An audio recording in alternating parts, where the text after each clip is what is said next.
Olá, bem-vindo a mais um episódio da Terça dos 30, comemorando os 30 anos do COSEMS de Minas Gerais. O episódio de hoje é especial porque vamos conversar com ex-presidentes do COSEMS de Minas Gerais. Me acompanhando aqui está o nosso vice-presidente do COSEMS, Ricardo Viana. Recebemos hoje o ex-presidente Arley Santiago, a nossa querida presidente Leda, fundadora, ai meu Deus, o Prata, que é o outro, nosso ex-presidente, vai dizer para a gente como é que foi essa coisa da Leda ser a fundadora do COSEMS. Então, para a gente não perder tempo, vamos já de início conversar com o ex-presidente do COSEMS, Arley Santiago, para que ele nos conte um pouco, em 5 minutos, a sua trajetória rica e o seu encontro com o COSEMS de Minas Gerais. É com você, doutor Arley. Bom, quero cumprimentar a todos, né? E também a todos que poderão até ver esse vídeo e dizer que o COSEMS foi muito interessante realmente na minha vida. Meu nome é Arley de Paulo Santiago Filho, né? Sou médico, radio-oncologista, tenho bacharelado em Direito e também fiz Sociologia. Acontece que eu não tinha ouvido falar muito aí na questão do COSEMS, a não ser quando eu fui vice-prefeito de Montes Claros e secretário municipal de saúde, depois de ter passado pela prefeitura de Coração de Jesus, que é uma cidade a 70 quilômetros de Montes Claros, onde nós, então, inovamos algumas coisas lá de gestão do SUS e passei, Leda, por todas as fases. Eu era da fase, eu atendia, né, também nessa cidade Coração de Jesus, quando tinha FUMURAL. Aí depois veio AIS, e aí foi a sequência até que todos passaram a gente ter essa conquista de toda a população ter direito na questão do SUS. E eu fui chamado pelo professor Rafael Guerra para disputar a eleição. Ele estava vivendo um problema muito grande porque a administração do COSEMS ela acabava dificultando, às vezes, alguns programas que o governo dele, que era do PSDB, queria fazer, sendo que a Prefeitura de Belo Horizonte tinha o Elvésio como secretário de Saúde e com assento nato na comissão, na CIB estadual, e com isso havia algumas dificuldades. E naquele tempo tinha um dinheiro do Reforçus para ser colocado para as cidades, e 18 cidades de Minas Gerais recebiam quase 90% dos recursos do SUS. E aí o Guerra me chamou para ser candidato, montamos uma chapa. A Miriam, nossa presidente, até fala que eu a desrespeitei muito, porque, a princípio, ela seria a secretária nossa do COSEMS, quando chegou o Mauro, né, que chegou e falou assim, se eu for secretário, eu estou trazendo 17 votos lá da região de São Lourenço, e aí, com isso, Miriam, você vai ser o meu coração, meus 2 braços, meu pescoço, e o Mauro vem para cá, porque a gente não sabia como seria essa eleição. E na eleição, 600 e poucos pessoas votaram, né? Sendo que nós tivemos praticamente... Foi a eleição dos ônibus, tem uma eleição do COSEMS que ela ficou marcada pela eleição dos ônibus, assim, exatamente. Que pegou um monte de ônibus do interior, né? Então, vai ser para a gente dar uma situada, né? Que o doutor Rafael era do Estado, era secretário de Estado da Saúde, e toda essa interlocução com o COSEMS, que foi esse relato aqui do doutor Arley. Diga, doutor Arley, desculpa. Exatamente. Então, a eleição... o Manel de Iguatama, que era uma pessoa que bolou a questão da catarata em série, né? Aí o teto dele, que fazia para toda Minas Gerais, ficou muito alto, e ele sempre muito agredido pelo pessoal, principalmente do PT, porque o teto era muito ruim. E aí teve a eleição, ganhamos a eleição e começamos a ver o que era possível de fazer. E aí duas foram as vertentes da minha administração. A primeira de tentar organizar e deixar a documentação cada vez mais organizada dentro do COSENS.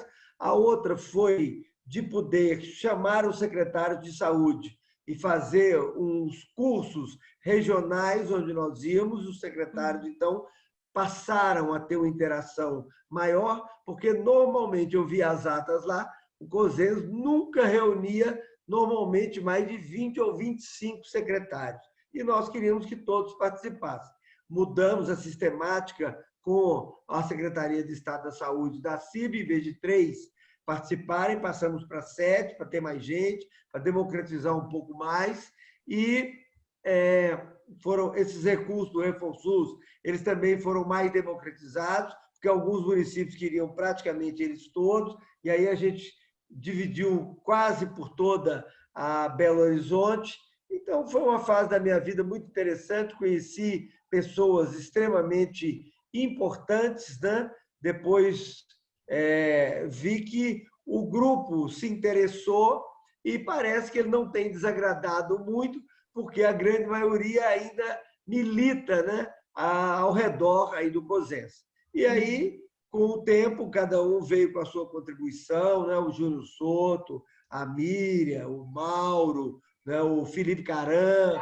E depois disso, o COSENS explodiu e realmente hoje é essa potência aí que pode organizar bem, ajudar os municípios, ajudar o Estado a se formatar. E aí, com esse aprendizado, eu tenho feito uma defesa do SUS, né, que é um grande plano de saúde. Infelizmente, os nossos presidentes da República não quiseram fazer com que os procedimentos do SUS pagassem pelo menos o custo. E aí a gente vê esse drama do subfinanciamento aí até hoje, tanto que eu pedi ao senador Carlos Viana, e ele já tem um projeto lá, e esse projeto ele está lá na mão do Davi Alcolumbre, da CCJ, que é um projeto para que, pelo menos, a inflação terá que ser adicionada à questão da tabela do SUS. Nós vamos pendurar agora essas boas notícias do nosso, aqui então chamando o nosso deputado, Arlen Santiago, para um segundo bloco. Vamos agora ouvir pendura notícia boa, né? Que a gente precisa de boas notícias nesse momento, bons ventos. Então, pendurando aí para uma próxima rodada, deputado. Vamos passar agora para a nossa querida Leda, para que ela nos conte da sua trajetória e desse encontro com o COSEMS, tão importante para nós. Olá, boa tarde a todas e a todos. Satisfação estar aqui com o Arlen, com o Ricardo, com o meu fofo Luiz Carlos Prata e com Paola também, né, que já é uma companheira histórica aqui nessa luta. Aí ela falou que eu tenho que resumir 40 anos de trajetória em defesa do SUS em 5 minutos, né? Mas vamos conseguir. Mas eu vou começar assim para poder identificar a história, né? Antes eu formei aqui, agora eu estou de novo em Aracaju, eu formei na Universidade Federal do Sergipe em 83, com 23 anos. Fui fazer a residência em Medicina Preventiva e Social na UFMG e no terceiro ano de residência eu fui fazer um estágio de uma cooperação, um termo de cooperação entre Ipatinga e a Universidade Federal de Minas Gerais. Fui fazer um estágio lá em Ipatinga e ao final da residência, eu fui contratada para trabalhar na vigilância epidemiológica, né? Porque medicina preventiva e social, né? Mexe com toda essa parte. Enquanto lá, também fui contratada pela Usiminas para ser analista ocupacional. Como eu desenvolvia também um trabalho na pastoral da saúde, essa turma toda fez uma mobilização, abaixo-assinado e tudo para, quando o Chico Ferramenta foi eleito, eu ser a secretária municipal de saúde. Aí eu fiquei secretária municipal de saúde de Ipatinga, de 89 até abril, maio de 94. Tá? Depois de Ipatinga, eu passei por vários outros lugares, né, com experiência, continuo municipal, né, com a chefia de gabinete do saudoso, né, César Campos, né, secretário de Belo Horizonte.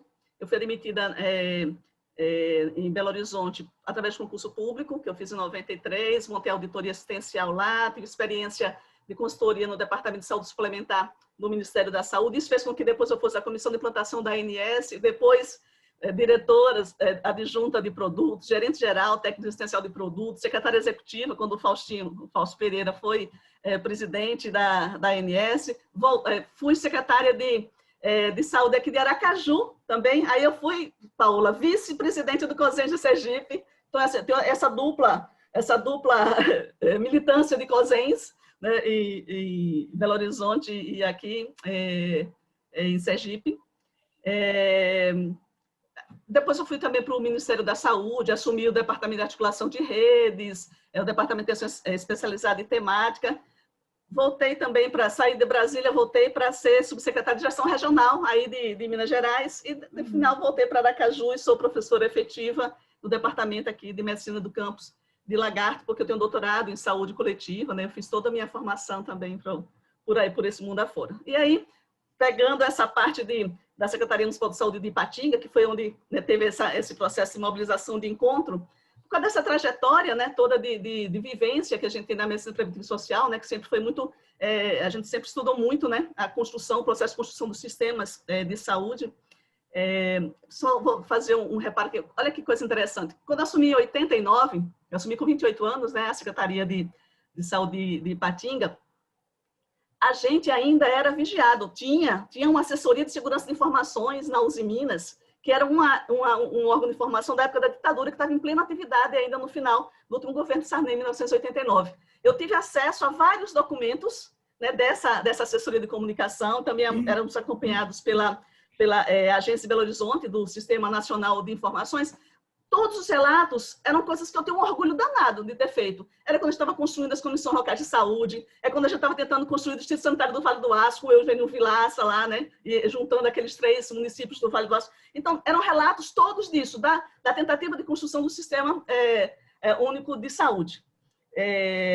Mas, então, como é que uma mulher, né? Estamos falando de Minas Gerais, estamos falando de 853 municípios, uma mulher de esquerda, porque foi na administração petista do Chico Ferramenta, se tornou presidente do COSENS de Minas Gerais, né? Acho que o Prata vai até recuperar um pouco dessa história, né, do Flávio Goulart, de Uberlândia, do Zé Maria Borges, né? E aí depois a gente assumi um mandato tampão, depois eu fui eleita para poder ser a presidente. Mas por que então teve condições de uma mulher petista ser eleita presidente, né, do COSENS? Eu acredito que naquele momento, lembrem-se que naquele momento éramos a primeira leva dos gestores do SUS, porque foi a Constituição de 88 e a primeira leva foi em 89, né, que assumiu.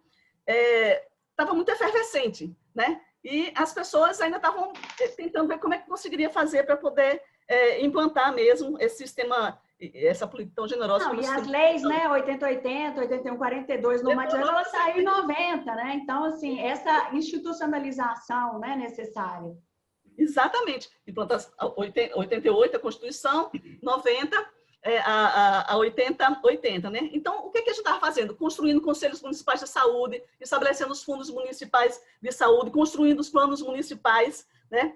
Em Ipatinga, particularmente, a gente teve condições de reunir uma equipe de profissionais muito gabaritada, e eu estou falando de Fausto Pereira dos Santos, né, que todos devem conhecer, secretário estadual, presidente da ANS, o que for. Estou falando de Mozart de Oliveira Júnior, que foi de Timóteo, e foi secretário executivo do CONASENS, inclusive. Eu estou falando de Elzira de Oliveira Jorge, né, que também trabalhou adjunta aí de Minas. Estou falando de Débora Malta, né, referência para doenças crônicas não transmissíveis. Estou falando de Maria Tereza Rodrigues da Cunha, né, que tem muita inserção também no SUS, na construção do SUS das Pais. Estou falando dessa equipe gabaritada, né, só para citar alguns, né?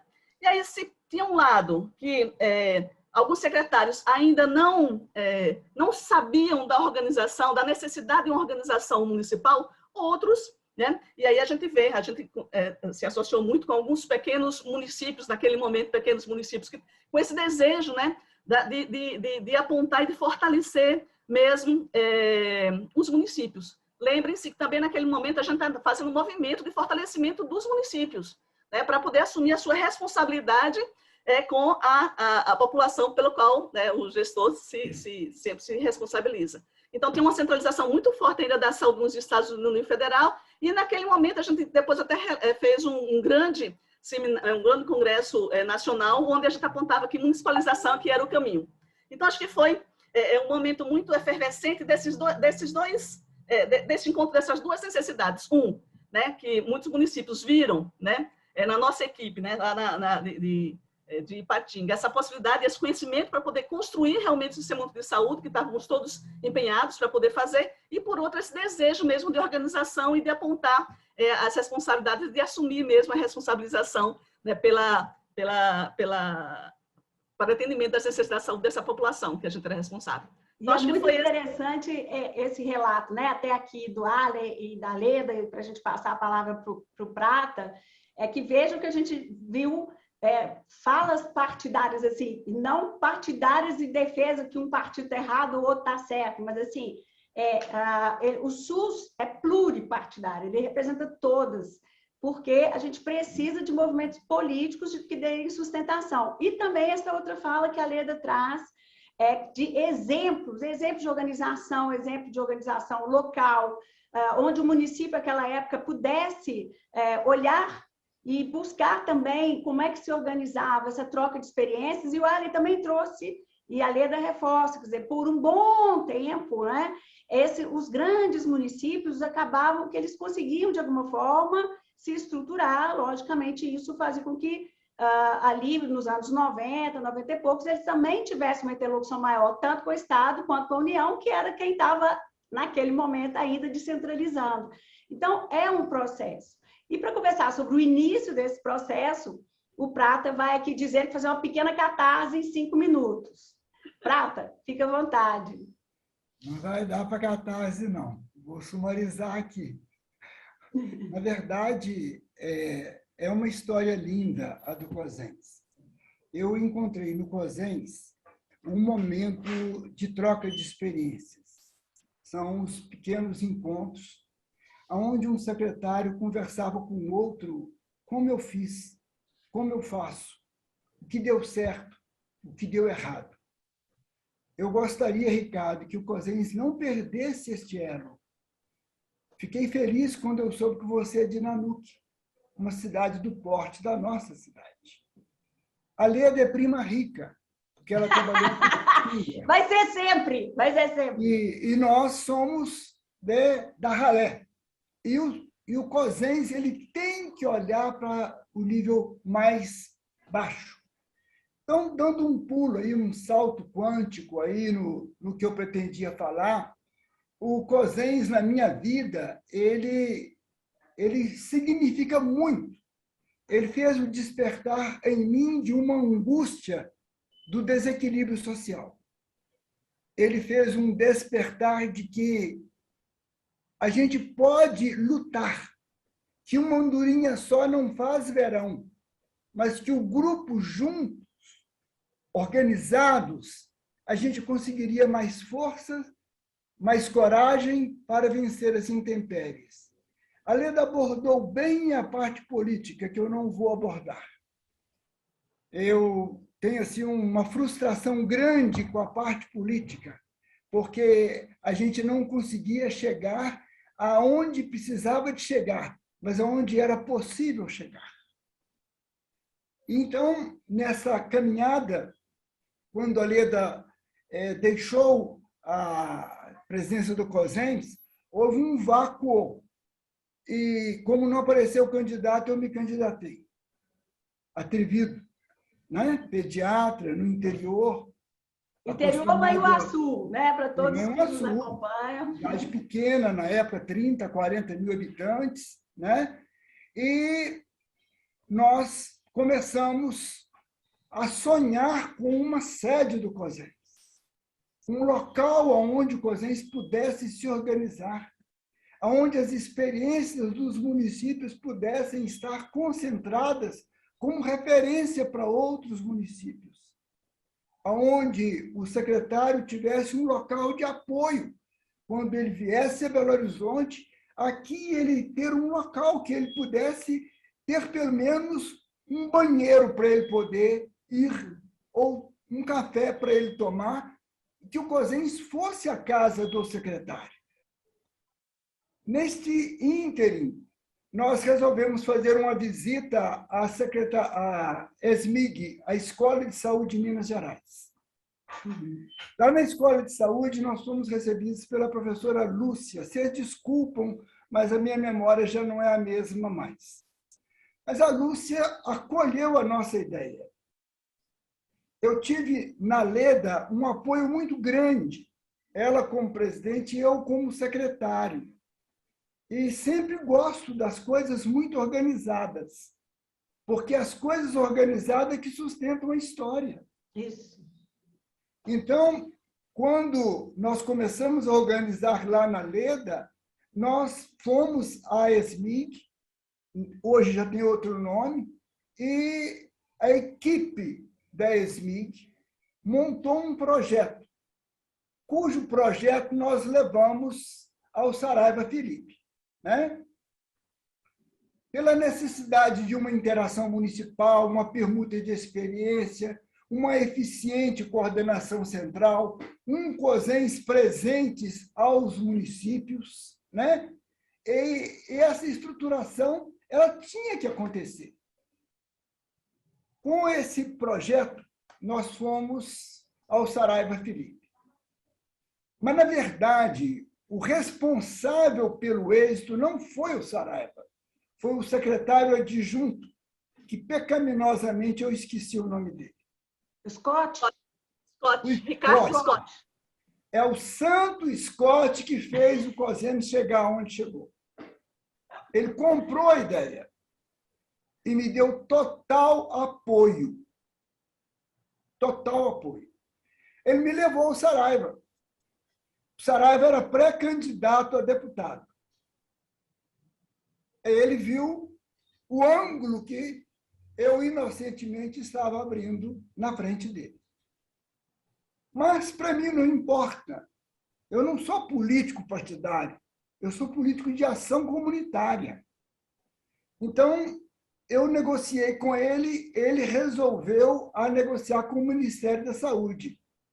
Quem que era o ministro da Saúde? Ele era de Poços de Caldas. E ele aceitou a ideia. Então, a proposta é que nós dividíssemos o Estado em 6 macro-regiões. Aí, na hora de escolher essas 6 macro-regiões, eles que escolheram. Saiu da alçada técnica.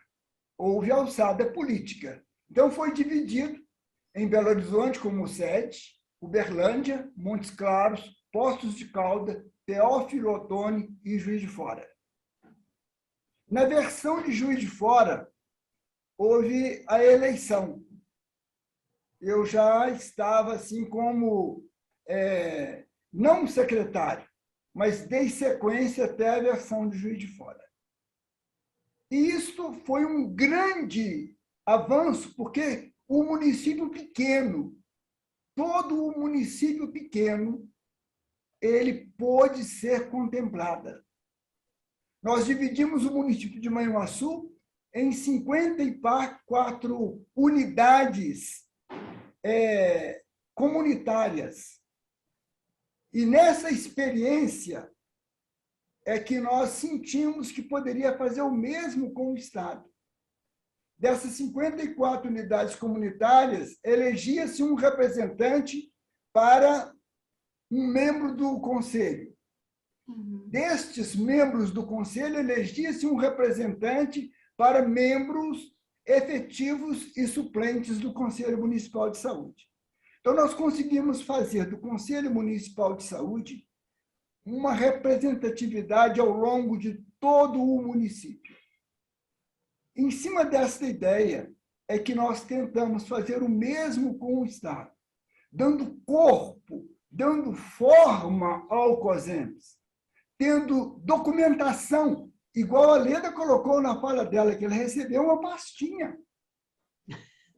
Documento, produzir história. Então, o COSEMS, para nós, hoje, ele representa um sonho de ter um filho, desse filho crescer, fazer a sua própria história, se consolidar mas em cima de uma proposta: justiça social. Nós vivemos num mundo, num país de injustiça social.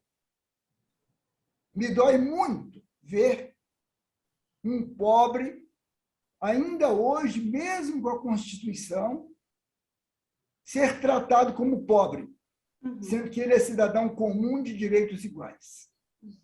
Ele tem que pedir favor a um ente político para arranjar uma vaga em hospital, sendo que essa vaga lhe teria de ser concedida de direito por cidadania. Então, isto é a obrigação, Ricardo, do COSENS resgatar. Prata, como você tem um compromisso, já deixando aqui registrado, eu queria, antes de você ter que se desligar, né, desse compromisso, mais uma vez, te agradecer muito, né, porque você se disponibiliza a registrar essa história tão importante, né, esse resgate de não existe município pequeno ou grande, né? O COSEMS, ele efetivamente ele precisa dessa aglutinação que você traz. E, infelizmente, o COSEMS já passou por momentos que eram os grandes contra os pequenos, pequeno contra o grande, né? Muita interferência política, às vezes, e isso tudo foi e é superado no dia a dia, nesse resgate que você coloca, né? E que tivemos as premissas muito importantes, né? Quando você colocou antes, né? Com o doutor Zé Maria Bosch, com o Flávio, quer dizer, o que uniu essas pessoas? Então, te devolvendo a palavra, aí o deputado que você disse é o Moscone, né? Que é de Poços, né? Então, te devolvendo para você deixar aqui o seu recado final de perspectiva, né? Dessa reflexão também durante a pandemia e pós-pandemia, dessa atitude reflexiva, que recado que você deixa a esse time, né?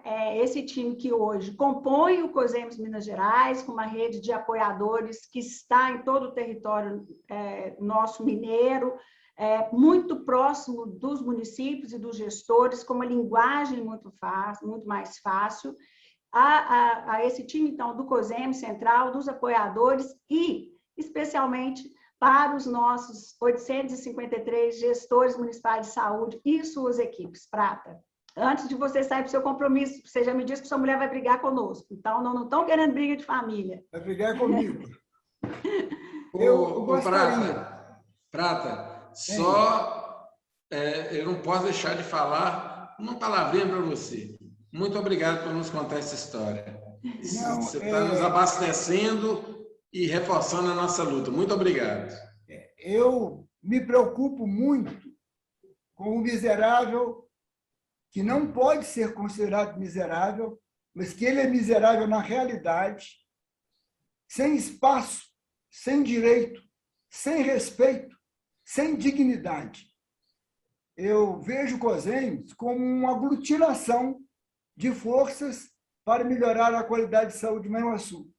Eu sou o médico da época que tinha uma enfermaria de 30 leitos com crianças no hospital que eu trabalhava. Mas eu consegui mudar isso, graças a Deus. Então, essa dignidade cabe ao COSEMS, que não é um órgão político, esclarecer aos políticos que isso é de direito da Constituição. Muito obrigado a vocês, o meu carinho. Paola, estou às ordens, estou aqui pertinho de você. Que bom! Pedro, o meu carinho, doutor Arlen, o meu abraço. E, Ricardo, você é o meu representante. Você é eu aí na linha de frente. Um abraço. Muito, muito, muito obrigado. Muito obrigado mesmo, de coração. Fica com Deus, dá licença, viu? Vou sair. Certamente. Muito obrigada. Então, Leda, coloca para a gente um pouco aí dessa reflexão, de momentos de pandemia, onde você está hoje e que mensagem você deixa aí também para o time do COSEMS, o time de nível central, os nossos apoiadores e as equipes municipais capitaneadas pelos nossos secretários municipais de saúde. Então, eu acho que a pandemia trouxe, eu acho que continua trazendo muitos aprendizados para a gente, né? Uma coisa assim, eu tive secretária estadual de Inclusão e Assistência Social.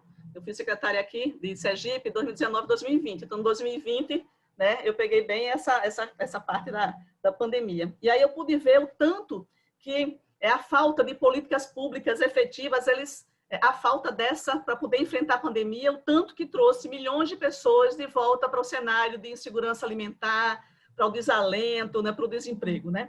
E interessante também é que na saúde, a gente está vivendo um paradoxo, né? No mesmo momento onde a gente está vendo um tantão de pessoas exaltando os trabalhadores do SUS, né? Dizendo que, olha só, olhando para o SUS e trazendo isso, ao mesmo tempo a gente nunca viu o SUS tão ameaçado como está agora. Tá? Por quê? Porque não temos garantia de recursos nem para poder manter os serviços atualmente existentes, muito menos para poder expandir, né? Uhum. Para poder atender a necessidade da população, a gente precisa expandir esses serviços. Então, manter o legado, né? A gente tem dito isso muito, tem um legado que o SUS trouxe foi muita estrutura, né? Dos polos micro, macro, e não tem uma menor segurança do financiamento adequado para manter. Exatamente. E a gente viu na pandemia uma preocupação muito grande, claro que muito justa, da questão hospitalar, da questão da UTI, mas a gente viu muito pouca organização para poder funcionar a rede de atenção. E a gente sabe que agora vão vir algumas ondas de pressão nos serviços de saúde, vai vir o desrepresamento desses casos agudos de outras doenças, vai ter problemas mentais, vai ter a agudização de casos de doenças crônico-degenerativas, né? Uma outra coisa que é gravíssimo que aconteceu, acho, na pandemia, foi o rompimento do pacto interfederativo, que é uma das bases do Sistema Único de Saúde, onde o governo federal ele deixou as próprias sortes dos estados e os municípios.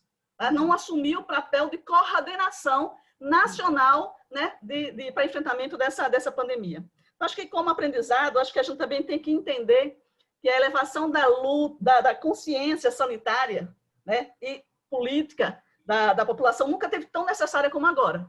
Tá? Então, a gente fica vendo a questão de algumas medidas sanitárias, mas também precisa dessa conscientização política. Que existe a necessidade de atuação, de articulação e de colaboração entre as 3 esferas de governo, União, Estados e municípios. E que também precisamos ter uma atuação intersetorial muito forte, pelo menos entre saúde, educação e assistência social, para a gente poder dar conta de enfrentar esse quadro complexo que a gente está vivenciando. E teve um outro meio efeito colateral que eu acho que terminou sendo muito positivo, né? Que acho que até a Paola já também falou que conseguiu juntar recursos para poder comprar a nossa sede, que foi essa utilização de ferramentas, né, virtuais para poder comunicar, articular e mobilizar. Acho que foram grandes aprendizados. E como futuro, né, para o COSENS, eu acho que hoje, a gente relatou um pouco como é que foi no começo, né? Mas hoje, o fato de existir uma área técnica nos órgãos de representação, né, que tem, né, CONASENS, tem os COSENS, tem os CONAIS, né, essa área técnica, que é importante porque consegue manter um fio condutor. Porque, viu, Ricardo, os presidentes e vices chegam e passam. A área técnica dá essa linha de condução na defesa do que a gente acredita que precisa ser defendido. Então, acho que essa é uma coisa que precisamos cada vez mais aprimorar. Eu acho que é a manutenção de uma defesa intransigente por um SUS cada vez mais inclusivo e democrático, né? Lutar pelo financiamento adequado para atender as necessidades de saúde da população. Eu acho que buscar sempre formar gestores, garantir comunicação e articulação rápidas. Eu acho que tem que construir não só as redes de atenção à saúde, acho que a gente agora tem que dar um passo para frente. A gente tem que participar mesmo da articulação de redes de cuidado intersetoriais. Acho que essas são tarefas necessárias e urgentes. Reconhecer a necessidade, então, dessas articulações micro-regionais, macro-regionais e até interestaduais. A pandemia trouxe esse aprendizado para a gente. Quando a gente precisou deslocar profissionais, deslocar oxigênio para lá e para cá, transferir pessoas para poderem ser atendidas na UTI. Então, essa articulação, a gente precisa de outros territórios para conseguir atender e fornecer a atenção necessária para a população, né, pelos quais os gestores são responsáveis. Mas, enfim, eu acho que a gente tem que exercitar muito, sabe? Eu participei de um curso com o Leandro Carnal, onde ele diz que a gente tem que praticar a learnability, né? Ou, como ele diz, a aprendibilidade, né? Eu acho que não só enquanto indivíduos, mas também enquanto instituição, buscar se adaptar aos novos tempos e também tentar enfrentar as velhas e as novas lutas, né, que se apresentam para a gente. Então, só para finalizar, viu, Paola, eu sei que você já está vigiando aí o horário, dizer que eu tenho muito orgulho mesmo da trajetória do COSENS de Minas Gerais, que já forneceu, inclusive, bastante insumos, né, para os CONASENS, né, para outras esferas também. Então, tenho muito orgulho dessa trajetória e também tenho certeza que ainda vou ter muito mais orgulho para frente, né, com as coisas que ainda vão, que o COSENS Minas Gerais ainda vai propiciar para a gente. Tá? Então, sigamos na luta, né, pela construção desse sistema único de saúde, inclusivo, democrático e com financiamento adequado. Com esse sorriso e essa força de fala, não é? Certamente o SUS sempre terá essa força da credibilidade. E a Leda traz, né, da questão da pandemia, acho que nunca tanto a população também falou sobre epidemiologia, né, sem muitas vezes entender, falou, olha, os índices estão tanto, como é que está chegando, onde que tem um surto, né? Então, essa oportunidade, né, da que a população entenda um pouco mais da organização, das bases de organização do sistema, nós temos muitas fragilidades no processo da comunicação. E aí eu vou passar a palavra ao nosso vice-presidente Ricardo, para que ele possa, então, à luz dessa representação que hoje nós temos aqui da comunidade, na pessoa do nosso ex-presidente de COSEMS e hoje deputado estadual Arlen Santiago, para que ele possa também trazer essa luz que ele começou a nos dizer no primeiro bloco de como a nossa representação política pode, nesse momento de pandemia, vislumbrar um futuro melhor para o Sistema Único de Saúde de Minas Gerais. Ricardo, com você. Doutora Leda, doutor Prata já nos deixou. Arlen, olha a responsabilidade minha, de Eduardo, dos demais diretores, de suceder vocês. Assim, eu tô aqui embabascado aqui, como é que nós vamos ter a competência de suceder essas pessoas que tanto somam, que tanta história tem, que tanta coisa fizeram. E aí eu tenho uma história particular com Arlen. Arlen é uma pessoa que eu admiro muito, Arlen é uma pessoa que eu acompanho a trajetória política dele, especialmente desenvolvida lá no norte de Minas. Teve uma vez aí que nós quase estive levando o município, eu trabalhava para apoiá-lo, na última hora não deu certo, mas é uma pessoa que eu admiro muito. E aí, Arlen, eu queria te perguntar, você que já foi secretário de saúde, você que já ocupa alguns mandatos, o mandato de deputado estadual junto à Assembleia Legislativa, que essa bandeira da saúde hoje, ela permeia o seu mandato. Eu sei que você, várias bandeiras muito grandes de defesa do SUS de Minas Gerais. O que você viu aí? O que você vê dessa realidade? Qual a perspectiva que você vê para os municípios mineiros aí de pós-pandemia, dívida do governo do estado com os municípios mineiros? Estão falando aí de algo próximo a 7 bilhões de reais. Só para vocês terem uma ideia, o governador ontem anunciou uma distribuição de recursos da Vale de 1,5 bilhão. Você vê como é que foi representativo para os municípios dinheiro de 1,5 bilhão. Imagina 7 bilhões de reais só para a saúde. Como a gente pode fazer para não deixar esse dinheiro ser garfado pelas outras áreas, porque está todo mundo de olho nesse recurso aí para ser garfado. O que você traz para nós da classe política, sua visão política como ex-gestor do SUS? O que você pode nos apresentar? Ricardo, primeiramente eu gostaria muito de agradecer aí as suas palavras, né? E dizer que as coisas podem funcionar em qualquer que seja o ramo ideológico. Por exemplo, na cidade de Itacarambi, onde a Paola implantou praticamente o programa de saúde da família, a regionalização, a atenção básica, né, que era a condução lá totalmente daquela direitona mesmo, né? Mas deram a ela o direito e os recursos para que ela pudesse estar fazendo. Sobre a questão aí, me permita, essa competentíssima a Leda, que formou, né, o nosso COSENS, né? Eu nunca vi tanto dinheiro na atenção básica como foi em 2020. Leda, não sei lá no Nordeste. apesar de que a gente tem as notícias, mas não sabe a verdade, né, de fazer um consórcio Nordeste, que o Gabas foi o comprador de não sei quantos aparelhos lá, que acabaram não chegando, essas coisas assim. Mas eu cansei de ver, Ricardo, não sei se você viu, a contratação enorme com dinheiro do SUS de pessoas sem nenhuma qualificação para ficar medindo temperatura de quem entrava dentro da cidade.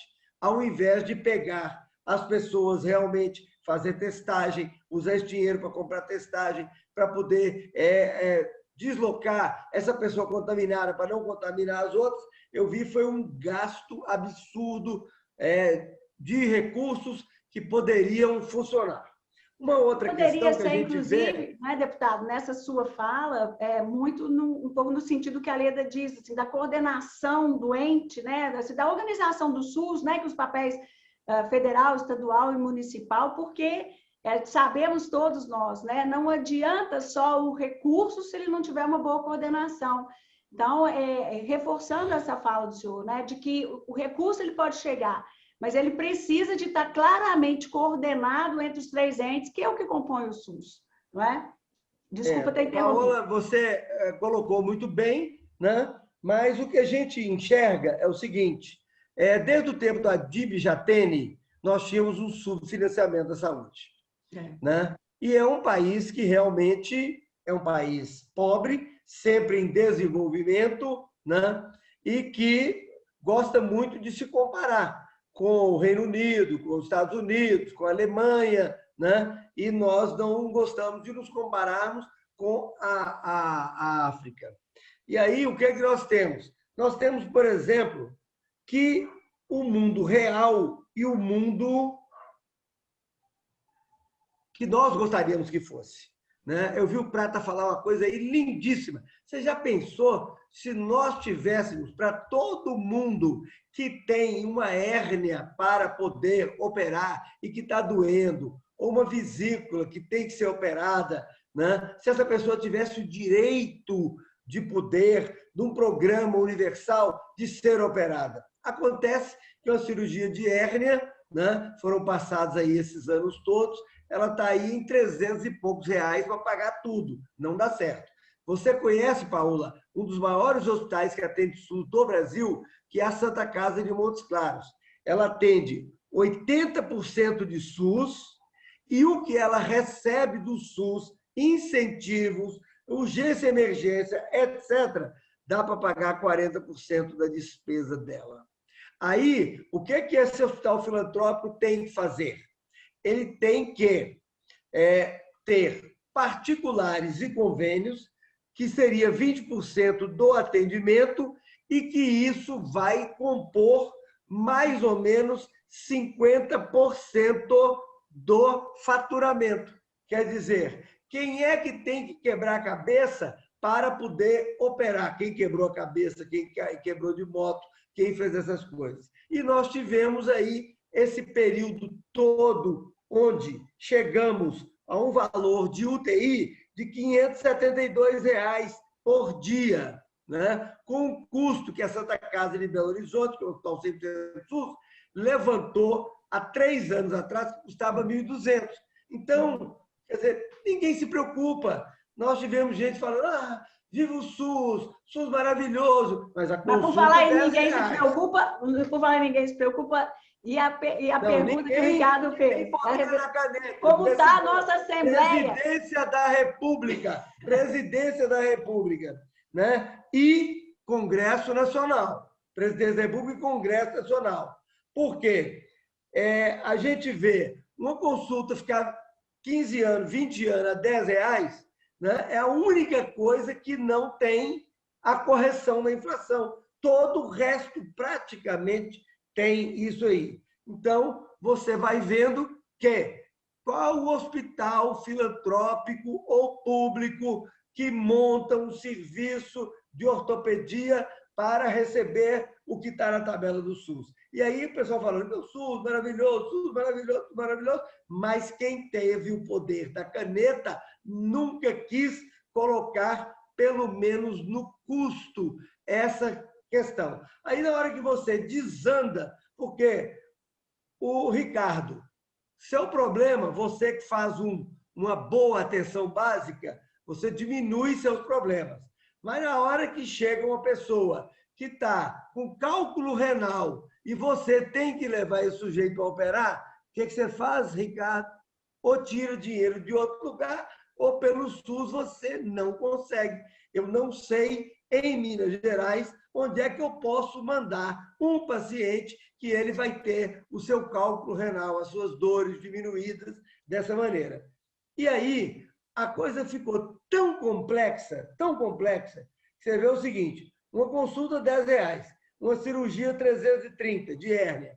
Aí, vamos dizer, com isso se gasta quase 70 bilhões de reais, com atenção básica e assistência hospitalar. Aí você pega e dá 100% de aumento nisso, porque ficou 15, 20 anos sem aumentar.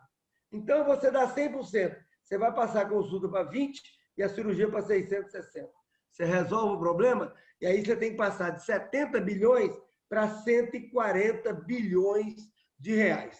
É o passado, dificilmente alguém vai poder corrigir, né? Alguns problemas, Ricardo, como, por exemplo, em 2011, foi feito um convênio para botar uma hemodiálise, porque o pessoal do Jequitinhonha estava sofrendo muito.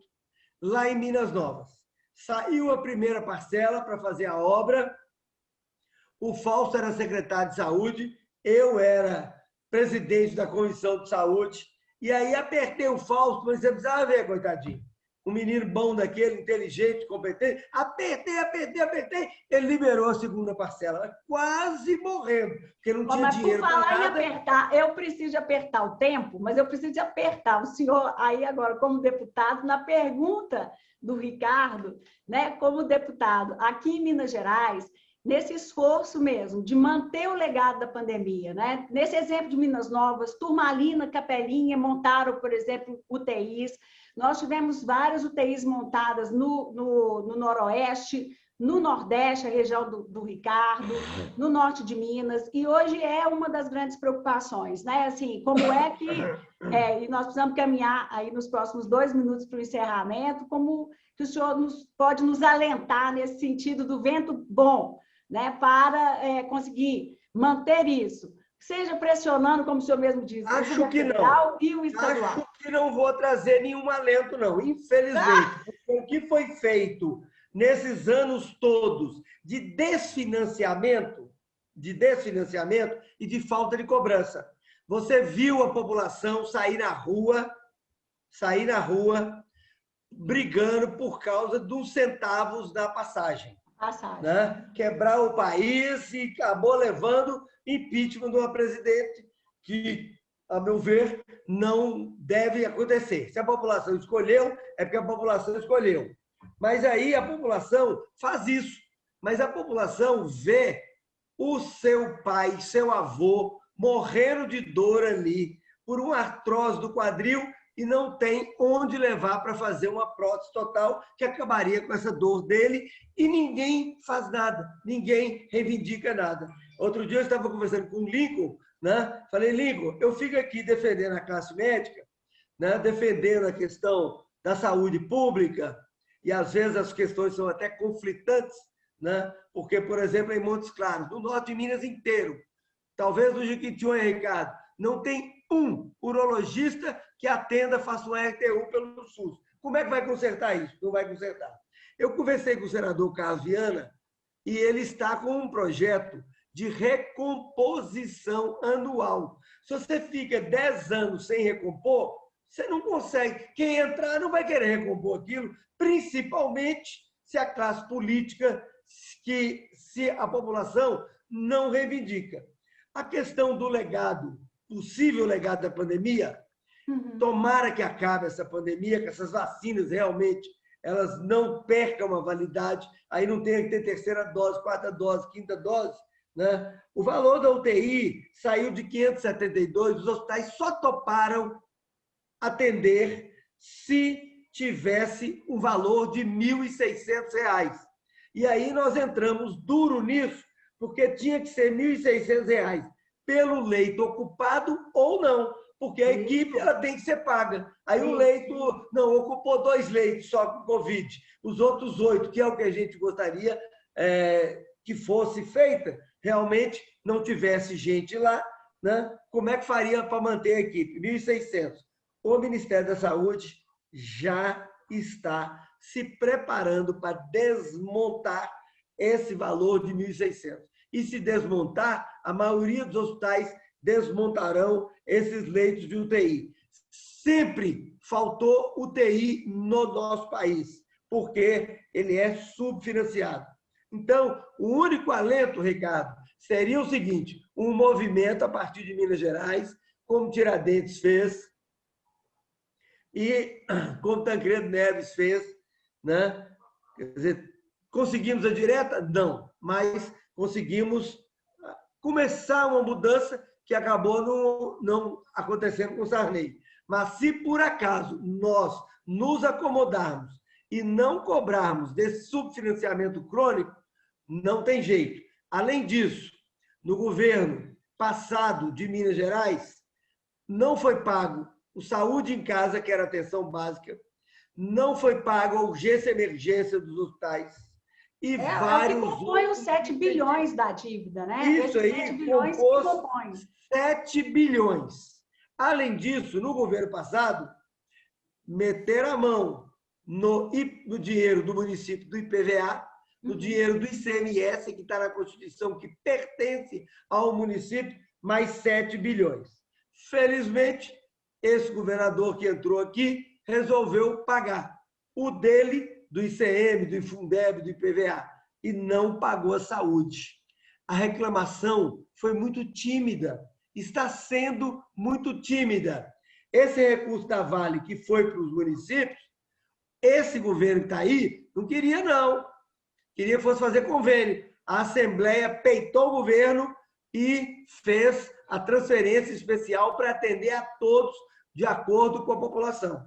Um recurso de livre movimentação, que pode ser feito em obra, que pode ser usado na saúde, e vai ser apenas 1,5 bilhão. E temos 7 bilhões, que o governo já sinaliza que não vai pagar.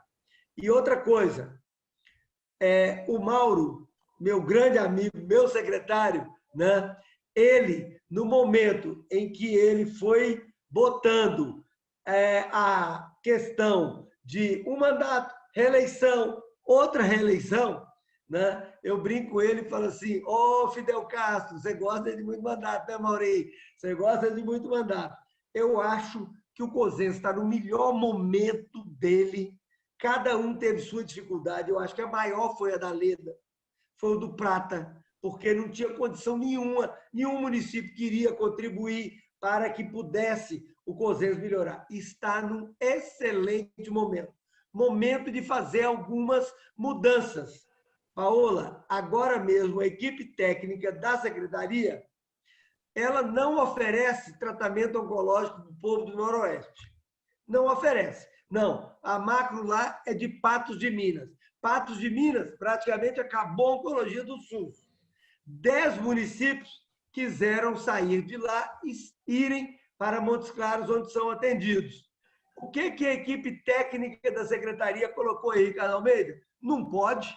Só pode se for a macro inteira. Eu falei, mas a macro inteira vai para Patos, que não resolve. Aí o povo está indo para Uberaba, para Uberlândia, Brasília não aceita mais, Ribeirão Preto não, Barretos, está gastando 4 meses para a primeira consulta. Olha, aí eu vou apanhar. O pessoal quer e não vai. Então, nós temos muito problema. Paola, agora, o principal, Paola, Ricardo, é botar na cabeça nossa que nós temos que lutar para que, pelo menos, o dinheiro da atenção básica, que ele vá para realmente os municípios.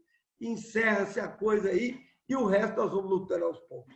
Mas foi muito bom conhecer a Leda, conhecer vou me comprometer com você, que eu e Eduardo vamos aí discutir esse assunto com você aí, porque essa interface, nós precisamos de ter interlocutores como você, junto à Assembleia Legislativa. Viu? Paola, nossas conclusões cada um deles aí, viu, Paola? Me deram uma aula aqui me deram aula. Eu e Eduardo temos muito que aprender ainda. Ô, gente, é com o coração doendo, porque é um debate, e o SUS é isso, ele é pluri, né?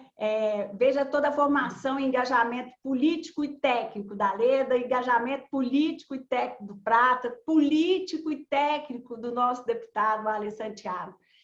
Para todos nós que militamos no SUS, esse é um dos grandes valores, é o pluri, mas a gente precisa sempre entender, né, de que o SUS ele é tripartite. Nós precisamos, e vimos isso na pandemia, a Leda bem trouxe, sem uma coordenação, veja essa angústia da vacina, isso estava na mão de um ente, não dos outros, e isso era muito importante para trazer essa tranquilidade, essa ordenação, o exemplo que o deputado deu, manda o dinheiro para atenção básica, mas não adianta fazer uma barreira sanitária sem toda uma retaguarda. E é um aprendizado contínuo.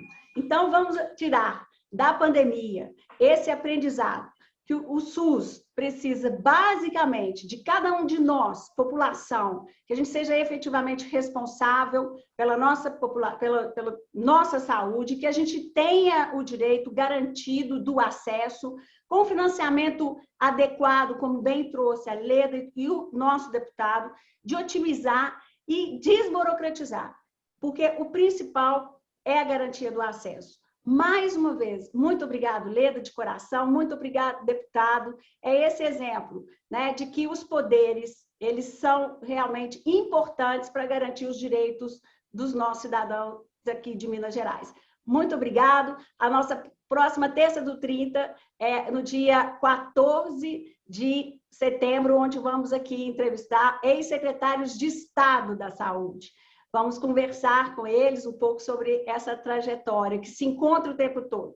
Até lá, muito obrigado mais uma vez, vice-presidente, um abraço, Ricardo, Arlen, Leda. Até mais.